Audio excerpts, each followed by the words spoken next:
It's time for our Oxy Movie Moment, where we're going to discuss laughing through the pain and crying with joy. We're telling you to remain indoors because that psychopath on a violent rampage has a fantastic 5 that you should see in falling down.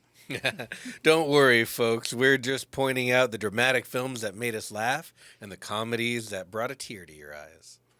All right, we're going to start with James. Are you ready? I think I'm ready. All right, let's start with the series that make you laugh, and then the comedies that get you in the feels. Yeah, so this is like one of my go-to favorite movies, and it's really fucking hard to say this because, like, if you know the movie, you know. But one of my favorite movies of all time is Lost in Translation. Whenever I'm feeling sad, like, I can turn on Lost in Translation, and I love it. There's a part of the fact that we are going to Japan that my heart is rooted in Lost in Translation. Yeah. That I'm just like, I'm so excited. I get to fucking live the experience. And it's a very serious movie. It's a very sad movie. If you were unaware of it, both Lost in Translation and Her are actually the same relationship told from different angles. Because the two directors dated each other, and they used those movies to filter through the pain of their marriage. And it is ostensibly a very, very dark movie, and it's hard to recommend. But there are parts of it that are just so fun and funny that, I don't know, like the karaoke scene. Everybody, and it's the most mundane scene in the world where there's this karaoke scene happening, and but it makes you laugh because the whole point of it is that you have these two Americans that have no concept of being Japanese or what it's like to be in Japan. And they find these two strangers find each other, and they're kind of enjoying the absurdity of Japan together. And I don't know, there's something about it that it makes me chuckle, it makes me laugh, even though it's a very, very sad movie. Interesting, because I guess I always assumed it was a comedy because of Bill Murray, but Nope. wow. It is a very serious role. Yeah, Bill Murray's playing an aging actor in that. Like, he's pretty much just playing himself. Yeah, and he's playing himself if he was sad about his career. Right. Which he is not. It's probably a stretch for him, if Right. I'm being honest. I guess it's my turn. Hector. I mean, obviously, a sad movie that I just can't stop laughing during is like Grave of the Fireflies. That's a joke. No one laughs during that movie. Please don't watch that thinking there are fun times. No, but my real answer is one of my favorite movies of all time. Probably belongs in every top 5 list I will ever make, no matter what, and that is Fight Club. Fight Club is a very serious movie. There's a lot of horrible things happening pretty much nonstop throughout the movie, and it is very, very, very funny. Often in a subversive way. I mean, the fact that Bob has bitch tits, or that Marla Singer is pretending to have testicular cancer so that she can go to therapy and get free coffee and meet people. Or that they engage in fighting with each other after it's been revealed to each other that they are each other, and they just engage in more fighting. And then they still have fist fights. Yeah.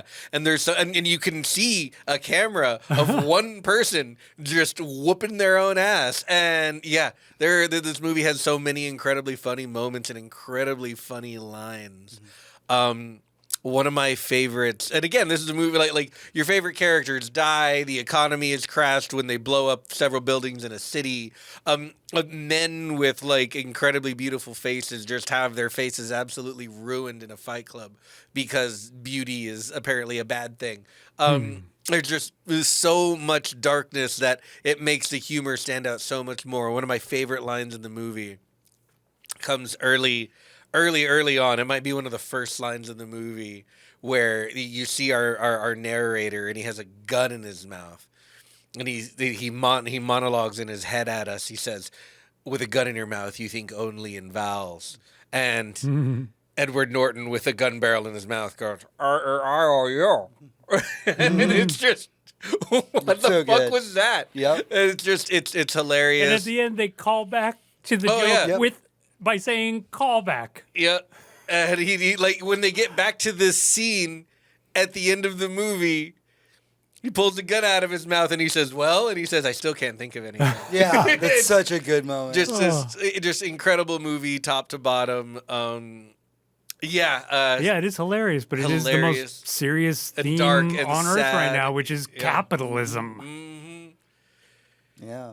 John, what about you? All right, for me, it is Falling Down. I don't know if you guys caught this. It was in the early '90s. It was like it was kind of the other darker side of like you've seen the movie American Beauty with Kevin Spacey. Yep. It's kind of like the darker version of that. It's like what happens when the American dream crumbles and it's already dead and it's been dead for years and you've just been sitting with it. And it's about Feels this guy. too real, bro. Yeah, and it's about this guy who he's divorced. He can't see his kid anymore. He's losing his job, and he's stuck in traffic. And he's like, "Fuck it, fuck everything," and he goes on this like citywide rampage that is serious, and it is it gets into weird territory because he is a white guy who's sick of losing the American dream that he's obviously entitled to.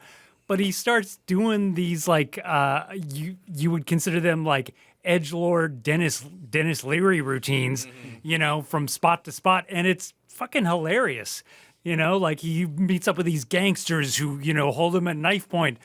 They're like, "Yo, this place belongs to such and such. Can't you read the sign, essay?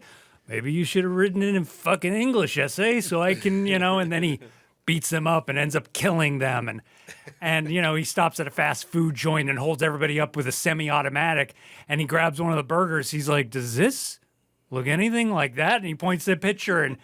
And so it's like that edgelord white guy comedy. But at that time, it was Sounds very hysterical. Tarantino inspired. Yes. I mean, it came like before the Tarantino craze. A little so. like Bobcat Goldthwait. Like, did you ever see that movie he did with the young girl where they basically kill everyone who sucks? Oh, that was the American Dream, American drama, something like that. But yeah, one of my favorite scenes in the movie is just like he's going to get a parking spot and someone just cuts in front of him and takes it.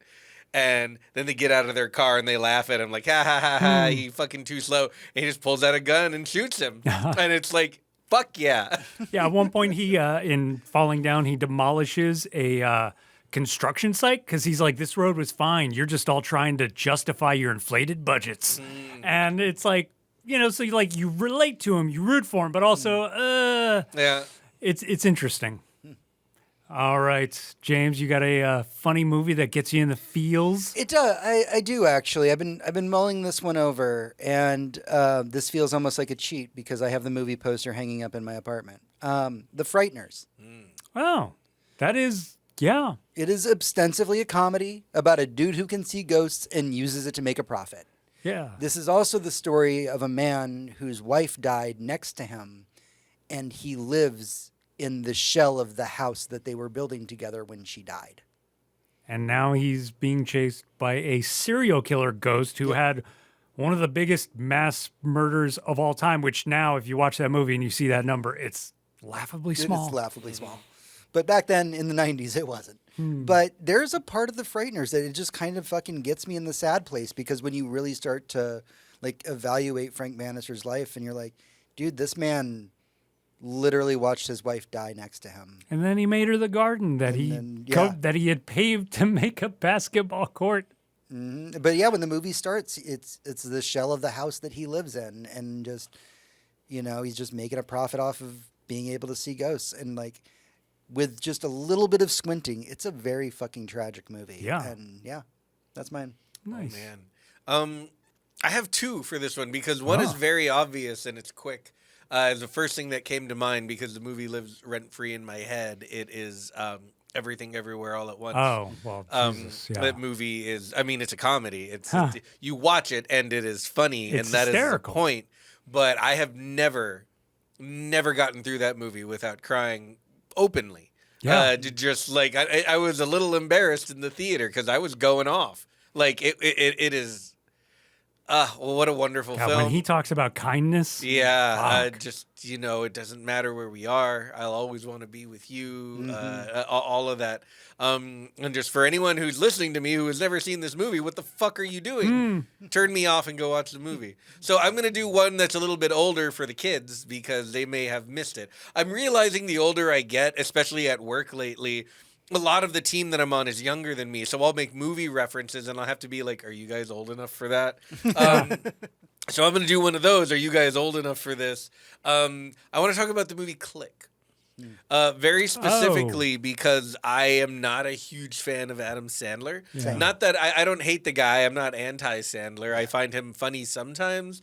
And I grew up on his comedy, to be honest. And as a kid, I thought it was hilarious. And then I grew up. But this movie that I put on in the background while I was doing laundry sometime back in probably like 2006 or 8 or something like that.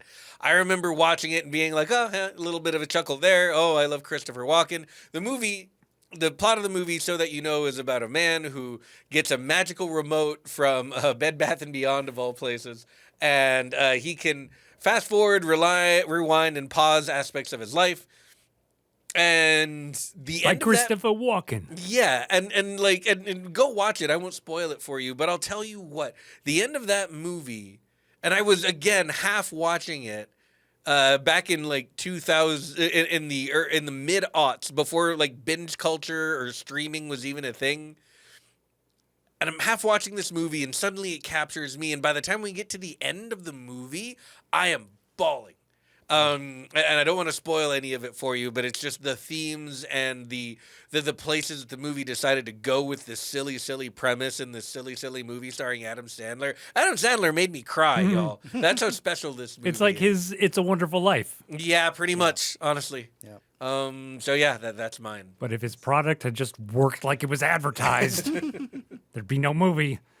All right, for me, I got to go with my boy Edgar Wright, Shaun of the Dead, which is hilarious. I think it is one of the funniest movies ever made. But every time you get to the end and you realize, oh, this is a zombie movie, and you have people and friends and a mom you care about, and people you just made, you just learned to understand for the first time in your life, and now there's zombies.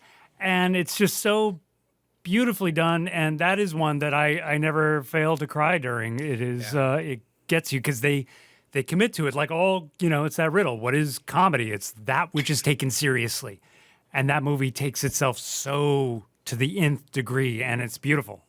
Yeah, I can't agree more. Edgar Wright, man, he's got the gift for that sort of thing. All right, kids, that is our Oxy Movie Moment, our warm-up. So get ready for the live show as soon as James is ready for you.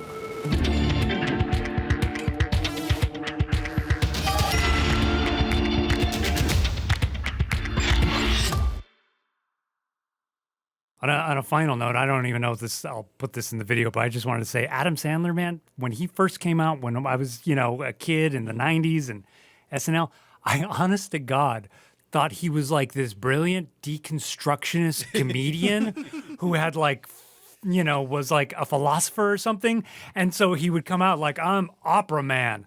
I'm guy with the funny thing on his face, because it doesn't matter. It's a sketch, bro. Yeah. None of this means anything.